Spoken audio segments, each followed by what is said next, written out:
Do you love your wife? Yes. Right? Prove it.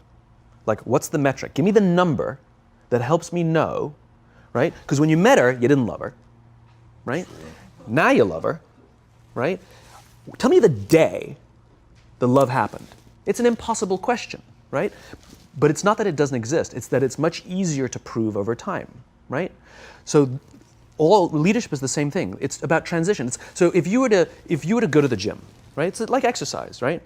If you go to the gym and you work out and you come back and you look in the mirror, you will see nothing. And if you go to the gym the next day and you come back and you look in the mirror, you will see nothing, right? So clearly there's no results, can't be measured, it must not be effective. So we quit, right? Or if you fundamentally believe that this is the right course of action and you stick with it, like in a relationship, I bought her flowers and I wished her happy birthday, and she doesn't love me. Clearly I'll give up. You know, that's not what happens. If you believe there's something there, you commit yourself to an act of service. You commit yourself to the regime, the exercise. You can screw it up. You can eat chocolate cake one day. You can skip a day or two. You know, it allows for that. But if you stick with it consistently, I'm not exactly sure what day, but I know you'll start getting into shape. I know it. And the same with the relationship. It's not about the events. It's not about intensity. It's about consistency, right? You go to the dentist twice a year, your teeth will fall out. You have to brush your teeth every day for 2 minutes. What does brushing your teeth twice a day for 2 minutes do? Nothing. Unless you do it every day, twice a day for 2 minutes. Right? It's the consistency. Going to the gym for 9 hours does not get you into shape. Working out every day for 20 minutes gets you into shape. So the problem is we treat leadership with intensity.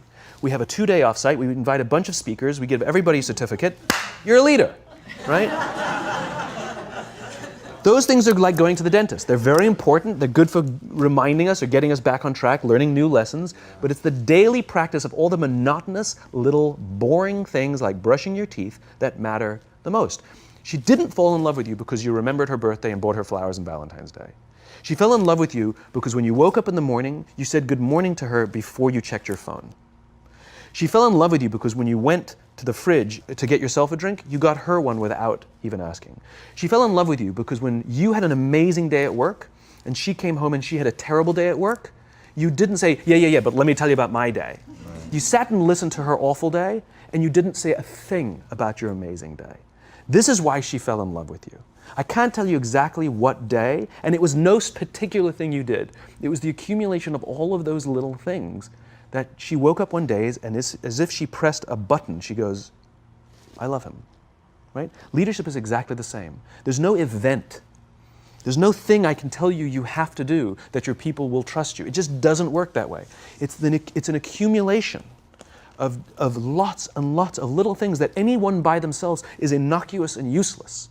Literally, pointless by themselves. People will look at little things that are good leadership practices and say, that won't work. And you're absolutely right. But if you do it consistently, and you do it in combination with lots of other little things, like saying good morning to someone, that looking them in the eye. My friend George, who's a 3-star general in the Marine Corps, he says his test for leadership, and I love this, he goes, his test for a good leader is if you ask somebody how their day is going, you actually care about the answer. Yeah. Right? The number of times we're walking to a meeting, we're rushing, we go, how are you? Not good, I got to get to you later, I'm late for a meeting. Right. If you ask the question, you were standing there and you were listening to the answer. It's those little innocuous things that you do over and over and over and over that people will say, I love my job. Not I like my job. I like my job means, yeah, the challenge is great, they pay me well, I like the people. I love my job means, I don't want to work anywhere else. I don't care how much somebody else is willing to pay me. I'm devoted to the people here, and I care desperately about the people here as if they were my family. In business, we have colleagues and coworkers. In the military, they have brothers and sisters. That's how they think of each other, right? If you really have a strong corporate culture, the people will think of each other like brothers and sisters. It's like a family, right? No. Brothers and sisters. Deep love. Fight, but the love doesn't go away, right? Bicker, the love doesn't go away. And I'll fight with my sister, but if you threaten my sister, you're going to have to deal with me. Right. Right? We'll fight internally, we'll bicker with each other, but nobody's going to hurt each other. And if anything from the outside shows up, you're looking at a unified front. Brothers and sisters. Now, how do you create brothers and sisters out of strangers?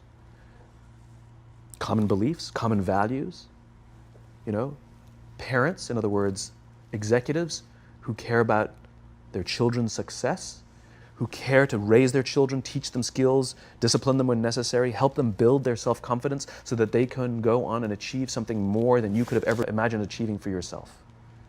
That's leadership, an absolute love and devotion for the people who've committed their lives to this enterprise.